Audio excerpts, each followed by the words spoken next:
नमस्कार, जन टीवी देख रहे हैं आप। मैं श्वेता शर्मा आपके साथ। खबरों की शुरुआत से पहले एक नजर डालेंगे अभी की हेडलाइंस पर।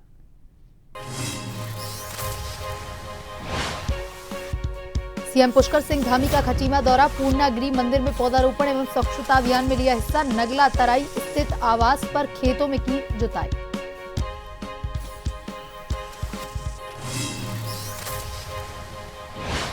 कॉर्बेट पार्क का ढिकाला जोन आज से पर्यटकों के लिए होगा बंद। नाइट स्टे पर्यटन गतिविधियों पर लगेगा विराम। मानसून सीजन को देखते हुए फैसला।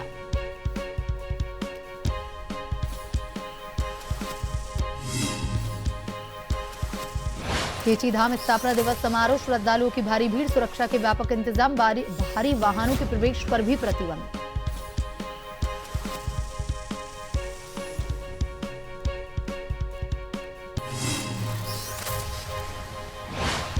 उत्तराखंड के 5 जिलों में आज बरसेंगे बदरा। 50 किलोमीटर की रफ्तार से चलेंगी हवाएं। मैदानी इलाकों में शुष्क रहेगा मौसम।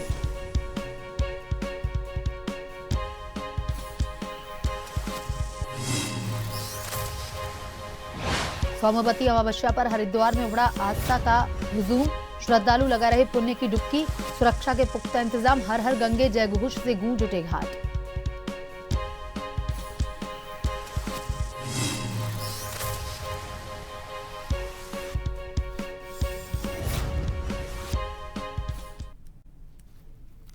और अब खबरें विस्तार से।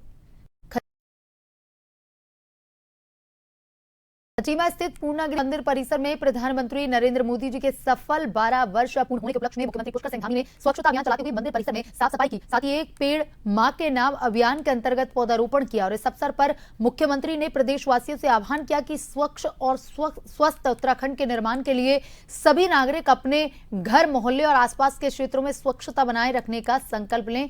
साथ ही पर्यावरण संरक्षण के लिए अधिक से अधिक पौधे लगाकर के प्रकृति के प्रति अपनी जिम्मेदारी निभाएं। उन्होंने कहा कि स्वच्छता और पर्यावरण संरक्षण जन भागीदारी से ही एक जन आंदोलन का रूप ले सकता है।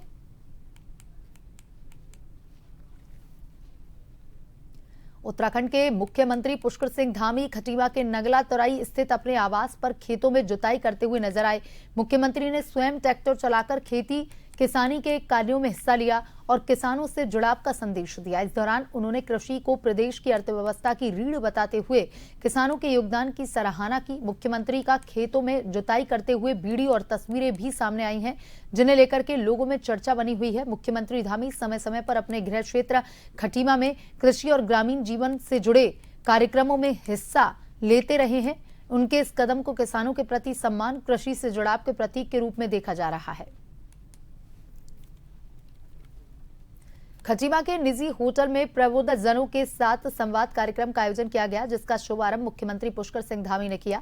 कार्यक्रम में विभिन्न क्षेत्रों के विशेषज्ञों ने शिक्षा, चिकित्सा, पर्यटन, कृषि, साहित्य, उद्योग, अध्यात्म विषयों पर अपने विचार और सुझाव साझा किए। कार्यक्रम में मुख्यमंत्री ने कहा कि उत्तराखंड केवल देवभूमि ही नहीं बल्कि ज्ञान, चेतना, सांस्कृतिक विरासत की भूमि है।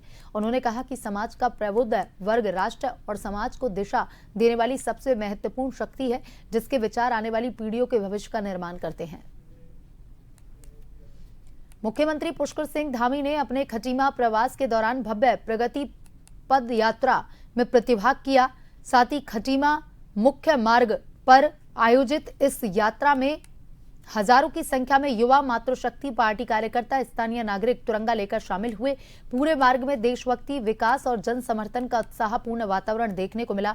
प्रगति पद यात्रा मुख्य चौराहे से होते हुए पंडित दीनदयाल उपाध्याय पार्क पहुंची, जहां मुख्यमंत्री ने पंडित दीनदयाल उपाध्याय की प्रतिमा पर माल्यार्पण कर उन्हें श्रद्धांजलि अर्पित की। इसके उपरांत यात्रा का समापन शहीद स्थल पर शहीदों की प्रतिमाओं पर माल्यार्पण, श्रद्धा सुमन अर्पित कर किया गया।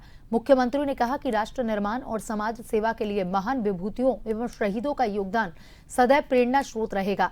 यात्रा के दौरान मुख्यमंत्री का विभिन्न स्थानों पर स्थानीय नागरिकों, कार्यकर्ताओं द्वारा गर्मजोशी से स्वागत किया गया। बड़ी संख्या में उपस्थित लोगों ने प्रदेश में हो रहे विकास कार्य, जन कल्याणकारी योजनाओं के प्रति अपना समर्थन व्यक्त किया। प्रधानमंत्री नरेंद्र मोदी के सफल नेतृत्व में केंद्र सरकार के ऐतिहासिक 12 वर्ष पूर्ण होने के उपलक्ष्य में ग्राम पंचायत और पागसा में स्वच्छता अभियान चलाया गया और इस दौरान वृक्षारोपण कर पर्यावरण संरक्षण का संदेश दिया गया। डीडा जिला पंचायत सदस्य दीपक कन्नू साहा ने कहा कि स्वच्छता, पर्यावरण संरक्षण और जन भागीदारी के माध्यम से विकसित भारत के संकल्प को साकार करने की दिशा में एक छोटा सा प्रयास है।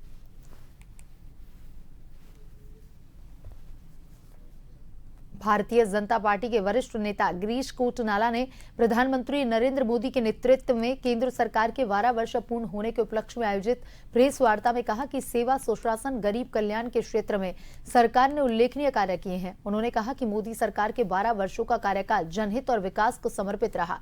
घर घर शौचालय निर्माण, उज्ज्वला योजना, प्रधानमंत्री आवास योजना, किसान सम्मान निधि जैसी जन कल्याणकारी योजनाओं ने आम लोगों के जीवन में सकारात्मक बदलाव लाया। साथ ही महिला सशक्तिकरण, युवाओं को रोजगार, स्वरोजगार से जोड़ने के लिए भी लगातार प्रयास किए जा रहे हैं। ये सेवा, सुशासन और गरीब कल्याण के 12 वर्ष जो पूरे हुए हैं, ये मोदी सरकार के बहुत ही सराहनीय इन 12 वर्षों में कार्य हुए हैं। चाहे वो हर घर का शौचालय हो, चाहे उज्ज्वला योजना हो, चाहे प्रधानमंत्री आवास योजना हो, चाहे किसान सम्मान निधि हो, और सबसे बड़ी बात है कि जो अपना जो राम मंदिर का मुद्दा इतने दिनों से पड़ा हुआ था, 500 साल के बाद हमें यह दोबारा से हमें सौभाग्य प्राप्त हुआ कि हमारे वो राम दोबारा प्रतिस्थापित हुए और इस भारत का जो वो पहचान थी वो दोबारा से हम लोगों को मिली है। भाजपा नेता विनोद कश्यप की हत्या के बाद रविवार को हालात पूरी तरह से तनावपूर्ण हो गए। पूरे दिन इलाके में आगजनी, पथराव, पुलिस की कार्रवाई के चलते माहौल बेहद संवेदनशील बना रहा। स्थिति को नियंत्रित करने के लिए पुलिस और प्रशासन को कड़ी मशक्कत करनी पड़ी। देर शाम स्थिति उस समय और बिगड़ गई जब ग्रामीणों और हिंदू संगठन के कार्यकर्ताओं ने नेशनल हाईवे पर जाम लगा दिया। प्रदर्शनकारियों की मांग थी कि वह अधूरी रह गई बुलडोजर कार्रवाई को पूरा किया जाए, जिसके बाद प्रशासन ने देर रात एक बार फिर से कार्रवाई करते हुए आरोपियों के घर पर बुलडोजर चलाया, जिससे इलाके में तनाव और बढ़ गया। सुरक्षा व्यवस्था और सख्त करनी पड़ी। स्थिति को नियंत्रण में रखने के लिए पुलिस और पैरा मिलिट्री फोर्स ने देर शाम पूरे इलाके में फ्लैग मार्च निकाला। फिलहाल इलाके में शांति बनी हुई है, लेकिन सुरक्षा बलों की तैनाती जारी है और प्रशासन स्थिति पर लगातार नजर रखे हुए है। देखिए, कल जो बैरागी वाला में घटना हुई थी उसमें त्वरित कार्रवाई करते हुए हमारे द्वारा मुकदमा कायम कर दिया गया था। जो नामजद थे उनकी अरेस्टिंग कर ली गई है और जो शेष नामजद है उनके लिए टीमें निकाल दी गई हैं। एफएसएल के द्वारा भी निरीक्षण गठन कर लिया गया था। इस संबंध में आज जो रोड जाम किया गया है, थोड़ी आगजनी की घटना सुबह हुई थी, तो इस संबंध में भी हमारे द्वारा जो है जो वैधानिक कार्रवाई की जाएगी और परिजनों को संतोष हमारे द्वारा कर दिया गया है। उनको भी बता दिया गया है कि पुलिस के द्वारा जो विधिक कार्रवाई लगातार की जा रही है। प्रशासन ने क्या आश्वासन दिया है? नहीं, देखिए, प्रशासन की बात है तो ये प्रशासन वाले आपको सक्षम मुझसे बता पाएंगे, लेकिन जो भी कार्रवाई होगी वो विधि सम्मत और जल्दी होगी। जनपद चंपावत में अधीनस्थ सेवा चयन आयोग की परीक्षा पूर्णतः शांतिपूर्ण और सुव्यवस्थित वातावरण में संपन्न हुई। जिला प्रशासन द्वारा परीक्षा को निष्पक्ष, पारदर्शी और सुचारू रूप से आयोजित करने के लिए व्यापक स्तर पर तैयारियां की गई थी। परीक्षा के संचालन के लिए जनपद मुख्यालय चंपावत में 4 और लोहाघाट में 6 केंद्र बनाए गए थे, जहां प्रशासन द्वारा सभी आवश्यक वस्तुएं सुनिश्चित की गई थी। परीक्षा के आंकड़ों के अनुसार बनाए गए सभी 10 परीक्षा केंद्रों पर कुल 3417 अभ्यर्थी पंजीकृत थे। इनमें से 2151 अभ्यर्थियों ने परीक्षा में प्रतिभाग किया, जो कि कुल पंजीकृत संख्या का 62.95% है। परीक्षा में अनुपस्थित रहने वाले अभ्यर्थियों की संख्या 1266 रही, जिनका प्रतिशत 37.05 दर्ज किया गया। सभी केंद्रों पर अभ्यर्थियों ने बिना किसी व्यवधान के परीक्षा दी। पूरी प्रक्रिया तय मानकों के अनुरूप हुई। पूरे सारे सेंटर्स पे बहुत ही शांतिपूर्वक रहा है और सारे बच्चों ने बहुत ही उत्साह के साथ भाग लिया और किसी तरह की कोई दिक्कत नहीं आई। तो सभी लोगों का बहुत बहुत धन्यवाद कि सबने सहयोग किया। बहुत ही शांतिपूर्वक एग्जाम संपन्न है। अभी सेक्टर मजिस्ट्रेट हैं, सुपरवाइजर्स हैं, तो जो पेपर्स आए हैं उनकी सीलिंग वगैरह होगी, जो आयोग के कैमराज हैं उनके सामने। उसके बाद यहाँ से पेपर्स ट्रेसी जाएंगे, फिर वहाँ से आयोग को जाएंगे। नहीं सर, हर लोहाघाट में 6 सेंटर्स थे, 6 के 6 सेंटर्स पे बहुत ही शांतिपूर्वक परीक्षा संपन्न होगी। धाम में सोमवार को 62वां स्थापना दिवस श्रद्धा भक्ति के साथ मनाया जा रहा है। सोहा से ही श्रद्धालुओं की लंबी कतारें लगी हैं। हजारों की संख्या में भक्त शामिल हुए। मालपुए का प्रसाद चखा। सुबह ब्रह्म मुहूर्त में हनुमान महाराज की मूर्ति की विधि विधान के साथ पूजा अर्चना कर अखंड पाठ शुरू किया गया। उसके बाद कपाट श्रद्धालुओं के लिए खोल दिए गए। केची धाम में भारी भीड़ को देखते हुए जिला और पुलिस प्रशासन ने बेहतर इंतजाम किए हैं।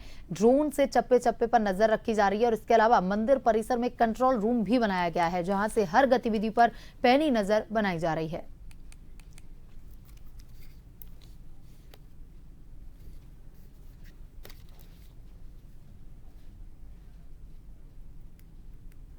रामनगर कहीं से भी चलिए, हमारा दावा है कि आप मात्र 2 घंटे के अंदर अंदर बाबा का जो धाम है उस दर्शन की लाइन में लग जा सकते हैं। मतलब 2 घंटे भी नहीं लगे तो आप 1 घंटे के अंदर अंदर भोवाली भीमताल पहुंच सकते हैं। भोवाली से मात्र 15 मिनट में आप यहाँ पर आके 2 घंटे में आपकी दर्शन भी हो जाएगा। तो ये व्यवस्था हमने दिया है। इस व्यवस्था की वजह से भारी संख्या में सुबह से हजारों की संख्या में लोग जो है यहाँ पे श्रद्धालु आ रहे हैं और जो है बहुत आनंद ले रहे हैं, बहुत एक शांत मन से, संतुष्ट मन से, बिना कोई रोक टोक, कहीं पर भी व्यवधान नहीं है, कहीं पर भी जैम नहीं है, कहीं पर भी कोई अवरोध नहीं है। सीनियर ऑफिसर्स हैं, उनकी निगरानी तो रहती ही है। मंडल आयुक्त हुमायूं और पुलिस महानिरीक्षक हुमायूं द्वारा भी कल यहाँ पर व्यवस्थाओं का जायजा लिया गया है और मंदिर समिति प्रबंधन से भी बेहतर समन्वय चल रहा है। सभी जो अमला है, पुलिस प्रशासन का अमला, वो निरंतर यहाँ पर बना हुआ है और जो एसेंशियल फैसिलिटेशन देना है वो सब विद इन ऑर्डर चल रहा है। खबर पर ज्यादा जानकारी के साथ संवाददाता विनोद फोन लाइन पर जुड़ चुके हैं। विनोद, केची धाम में 62वां स्थापना दिवस समारोह मनाया जा रहा है। कितनी संख्या में वहां पर श्रद्धालु पहुंचे हैं? सुरक्षा के क्या कुछ इंतजाम आपको नजर आ रहे हैं? जी बिल्कुल, मैं आपको बताना चाहूंगा, अभी तक लगभग 50,000 से ऊपर व्यक्ति यहाँ पे पहुंच चुके हैं जो श्रद्धालु थे। और इसके अलावा जो व्यवस्था की अगर हम बात करें तो चप्पे चप्पे में यहाँ पुलिस प्रशासन का बिल्कुल पहरा चल रहा है और शांतिपूर्वक ढंग से यहाँ पर सिर्फ एक जयकारा माँ का लिया जा रहा है, नीमकरणी बाबा का लिया जा रहा है। और इसमें जो व्यवस्थाएं की गई वो जिला प्रशासन की तरफ से जगह जगह पर पुलिस लगाई गई है। पुलिस के अलावा यहाँ पर सरकारी कर्मचारी को लगाया गया है और बहुत अच्छी व्यवस्था यहाँ पर इस बार देखने को मिल रही है। जी विनोद, सुरक्षा को लेकर के क्या कुछ इंतजाम देखने को मिल रहे हैं? देखिए, बड़ी संख्या में वहां पर श्रद्धालु पहुंचे हुए हैं, तो ऐसे में सुरक्षा व्यवस्था अहम हो जाती है। तो ऐसे में सुरक्षा व्यवस्था के लिए क्या कुछ नजर आ रहा है? जी बिल्कुल, मैं आपको बताना चाहूंगा कि 15 किलोमीटर पहले से पुलिस ने जगह जगह पर अपने पुलिस कर्मी वहां पर रखे हैं और उनको स्टिकर प्राप्त किया गया है। जो व्यक्ति अगर नहीं जा सकता तो उनके लिए स्टिकर भी वो प्राप्त करके उसको भेज रहे हैं, उसकी गाड़ी पे स्टिकर लगा दे रहे हैं। और उससे फिर ये आप लगा दीजिए कि 200 मीटर पे आगे जाके फिर एक फोर्स को वहां तैनात की गई है। अलग अलग फोर्सें यहाँ पर काम कर रही हैं और निश्चित तौर से उन्हें सहयोग भी किया जा रहा है और शक्ति भी यहाँ पे दिखाई जा रही है कि वो जो भी व्यक्ति वहां जाए वो प्रवेश में कोई व्यवधान डालें, कोई गलत तरीके से न जाए। तो इसमें भी काफी शक्ति यहाँ पर देखने को मिल रही। जी विनोद, तमाम जानकारी के लिए धन्यवाद।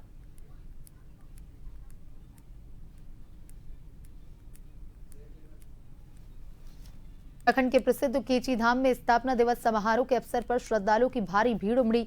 देश के विभिन्न राज्यों से पहुंचे भक्तों ने बाबा नीम करौली महाराज के प्रति अपनी आस्था व्यक्त करते हुए दर्शन और भंडारे में हिस्सा लिया। श्रद्धालुओं ने आयोजन की व्यवस्थाओं की सराहना करते हुए कहा कि दर्शन, प्रसाद, भंडारा और अन्य सुविधाएं बेहतर तरीके से उपलब्ध करवाई गई। कई भक्तों ने बाबा के प्रति अपनी व्यक्तिगत आस्था और जीवन में आए सकारात्मक बदलावों के अनुभव भी साझा किए। प्रशासन की ओर से बड़ी संख्या में आने वाले श्रद्धालुओं को देखते हुए व्यापक इंतजाम किए गए। विशेष रेल सेवाएं, पार्किंग व्यवस्था, शटल सेवाओं, बसों और पेयजल, स्वच्छता जैसी सुविधाओं का प्रबंध किया गया। यातायात को सुचारू बनाए रखने के लिए भारी वाहनों के प्रवेश पर भी प्रतिबंध लगाया गया।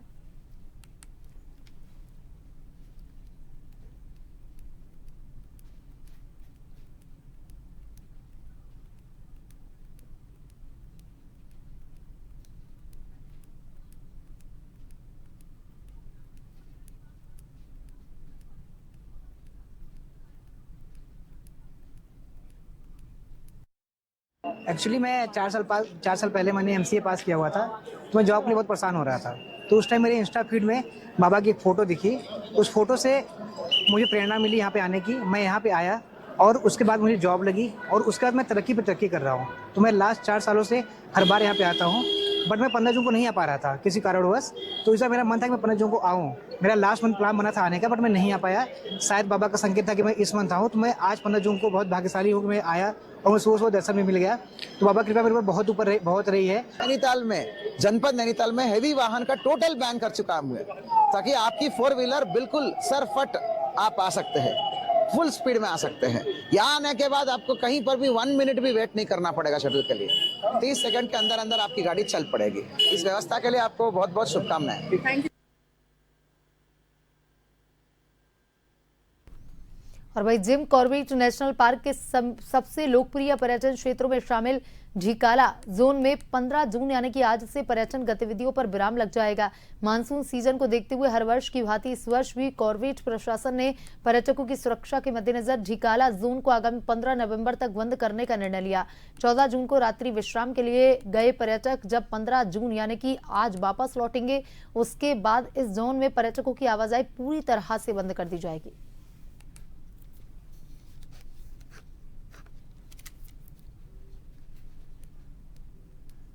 विकासखंड सल्च के मानीला स्थित रामलीला रंगमंच समिति द्वारा आयोजित श्री रामलीला के पंचम दिवस पर केकई के कोप भवन प्रभु श्री राम को 14 वर्ष के वनवास दिए जाने की लीला का भावपूर्ण एवं संजीव मंचन किया गया। राजा दशरथ और केकई की भूमिका निभाने वाले कलाकारों ने अपने प्रभावशाली संवादों से दर्शकों को भाव विभोर कर दिया। कार्यक्रम का शुभारंभ मुख्य अतिथि केनरा बैंक मानीला की शाखा प्रबंधक संजय नेगी, चाय विकास बोर्ड के उपाध्यक्ष महेश्वर मेहरा, पूर्व ज्येष्ठ ब्लॉक प्रमुख कुंदन विष्ट तथा सामाजिक कार्यकर्ता परम कांडपाल ने संयुक्त रूप से दीप प्रज्वलित कर किया। शाखा प्रबंधक संजय नेगी ने कहा कि भगवान श्री राम के आदर्श सत्यनिष्ठा, कर्तव्य परायणता और वचनबद्धता आज भी समाज के लिए उतनी ही प्रासंगिक है। उन्होंने समाज में व्याप्त बुराइयों को दूर करने के लिए भगवान राम के आदर्शों पर चलने का आह्वान किया।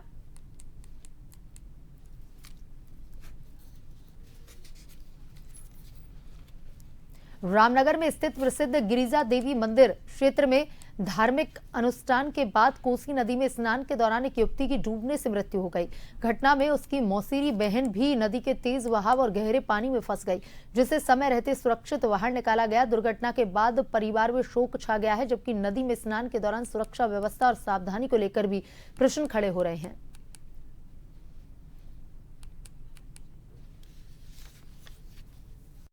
ये एक लड़की हमारे पास आई थी, ये भी निशु नाम है उसका, 24 वर्ष उम्र है उसकी।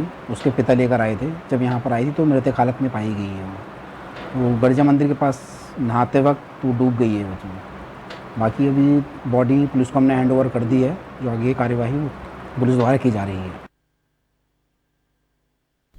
हरिद्वार के प्रसिद्ध तीर्थ स्थल हर की पौड़ी पर सोमवती अमावस्या के पावन अवसर पर श्रद्धालुओं का भारी जनसैलाब उमड़ पड़ा। देश के कोने कोने से पहुंचे हजारों तीर्थयात्रियों ने सुबह से ही गंगा नदी के पवित्र घाटों पर आस्था की डुबकी लगाई, विशेष पूजा अर्चना कर सुख समृद्धि की कामना की। और इस विशेष पर्व को देखते हुए प्रशासन की ओर से सुरक्षा और यातायात के पुख्ता इंतजाम किए गए। पूरा मेला क्षेत्र विभिन्न जोन में बांट करके पुलिस कर्मियों की तैनाती की गई है, ताकि श्रद्धालुओं को किसी परेशानी का सामना न करना पड़े।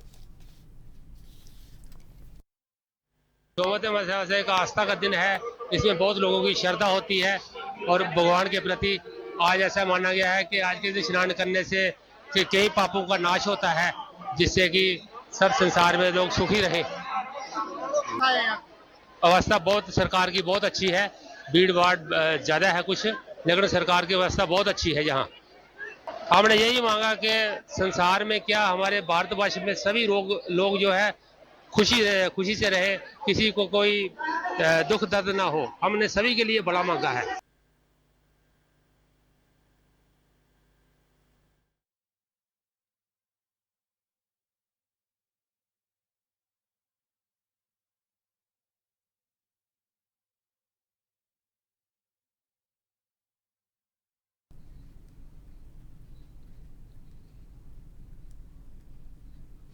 हर की पौड़ी पर सोमवती अमावस्या के अवसर पर श्रद्धालुओं की भीड़। बुलेटिन में अभी तक के लिए इतना ही। बने रहिए जन टीवी के साथ। नमस्कार।